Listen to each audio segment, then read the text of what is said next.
Welcome back, everybody. The Blue Jays win 3-1 over the Atlanta Braves to move to 11-8 on the season.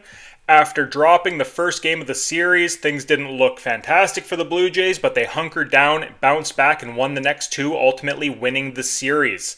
So great stuff out of the Blue Jays, great resiliency, all that you could really ask for, and you know what? The player of today's game had to have been Chris Bassitt. I'll pop up a clip here of some of his strikeouts, as he went 5 innings pitched with 10 Ks, and the Blue Jays pitching staff as a whole was able to amass 19 strikeouts. So they were phenomenal today. Minor props to John Schneider for, pulling the right strings, but also to the bullpen guys for coming in, and they all did their jobs. They all looked fantastic. That's really all you can hope for whenever you're going to the pen, is that the guys come in and execute, and they all looked great. Best possible outcome, really. We'll get into the recap here, but first, don't forget to like and subscribe. It really helps the channel grow. I appreciate you all watching. So, first inning, as I mentioned, Chris Bassitt was absolutely dialed in. He goes 3 up, 3 down with 3 strikeouts. Spencer Strider was on the mound for the Braves, so you knew it was going to be a low-scoring affair.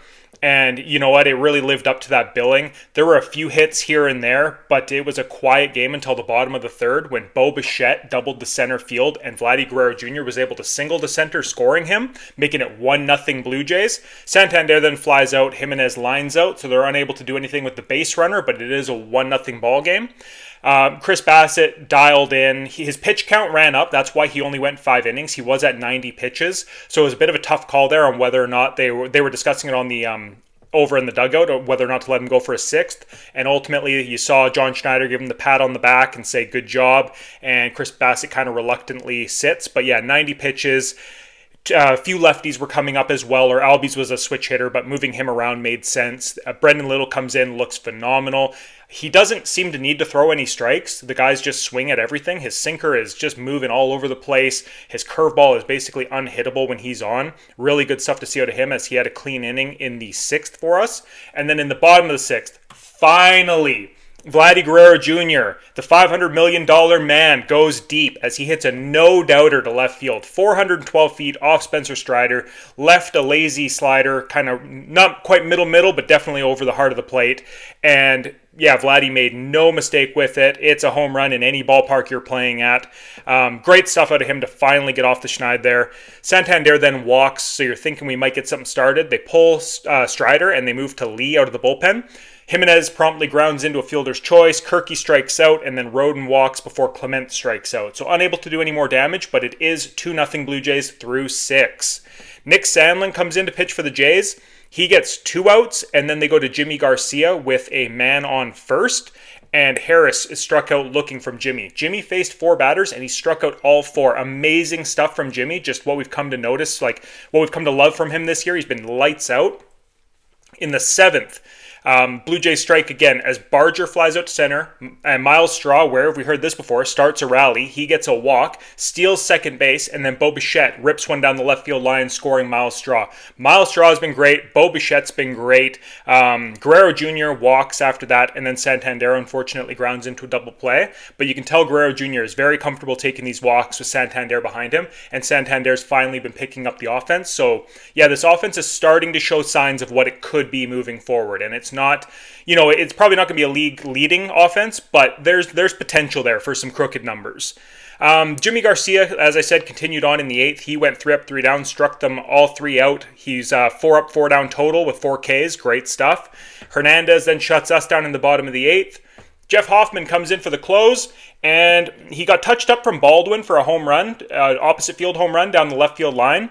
Not ideal, but if you are going to let up a home run, if you're not going to be perfect like Hoffman has been for us, it might as well be in a 3-run game, as it goes to 3-1 Blue Jays, and ultimately that's where we finish with the big W.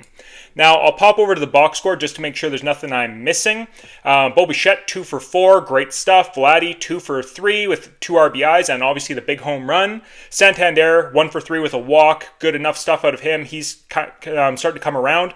Jimenez went 0 for 4, still struggling. He did have, that is a little bit misleading, because Jimenez did put some good contact on. He had a couple nice lineouts and things like that. He didn't strike out at all. So a little bit of bad luck there, but he does need to get it going. Kirky, 1 for 4. He's made a few good swings as well, but unfortunately with him, when he hits it on the ground, it is just a guaranteed out. And Alan Roden cooled off a bit as he only got a walk as he was 0 for 2. Ernie Clement, Barger, both over 3. A couple strikeouts for Ernie, 1 strikeout for Barger. Not really surprising.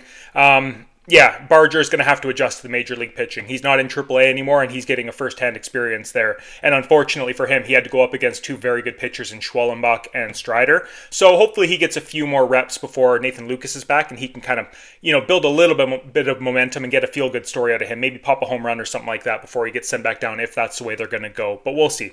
Miles Straw, been phenomenal. Great defense out in center field. Gets on base, steals the base, scores the run. One of the best pickups this offseason, as crazy as that sounds. I know we got him for essentially free, and they're paying some of his salary. Nobody thought this was really going to be this good of a deal, and he's been everything we've needed early on in the year while we've been waiting for the big guys to get going. So excellent stuff out of Miles Straw. And then on the pitching side of things, as I said, 19 strikeouts in 9 innings pitched. Bassett, Little, Sandlin, Garcia, and Hoffman. All basically perfect. Hoffman led up the solo bomb, and that was it. They pitched a 5-hitter. It took them 160 pitches to do it, but just great stuff there. And Blue Jays, 11-8 on the year, making a strong push for first in the AL East in the early going here. Anyways, did you guys watch the game? Let me know what your guys' thoughts are. We'll talk to you guys later, all right?